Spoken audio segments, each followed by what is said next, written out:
مطمئناً ماری در وضعیت خوبی است. او الان در روم است. در نزدیکی کلیسایی به این فکر می کند که چه لباسی را برای رفتن در محضر پاپ بتن کند.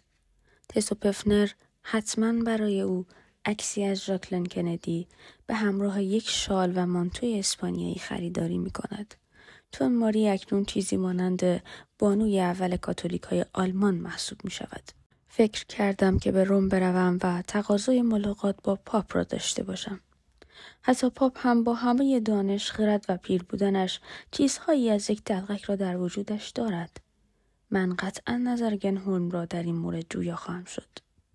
من برای پاپ خواهم گفت که ازدواج من و ماری فقط از لحاظ مراسم رسمی ازدواج مورد تایید نبوده و از او خواهش میکنم که مرا به عنوان شخصی قلمداد کند که در نقطه مقابل هانریش هشتم از لحاظ شخصیتی قرار دارد.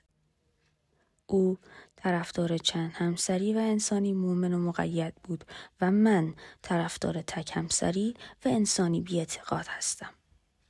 من برای او خواهم گفت که رهبران کاتولیکای آلمان آدم‌های خودخواه و مغروری هستند و او نباید گول آنها را بخورد. چند نمایش کوتاه و زیبا مثل مدرسه رفتن و بازگشت از آن را برایش اجرا خواهم کرد، ولی برنامه کاردینال را اجرا نخواهم کرد چون موجب رنجش خاطرش خواهم شد، چون او زمانی خودش کاردینال بوده و او آخرین کسی است که قصد رنجاندنش را خواهم داشت. The Clown یا عقاید یک دلقک از برجسته‌ترین آثار نویسنده مشهور هانریش بول هست که برنده نوبل سال 1972 هم شده. در کتاب عقاید یک دلقک نویسنده سعی کرده تا سنت‌ها، عقاید و روحیات مردم آلمان رو بعد از جنگ به تصویر بکشه.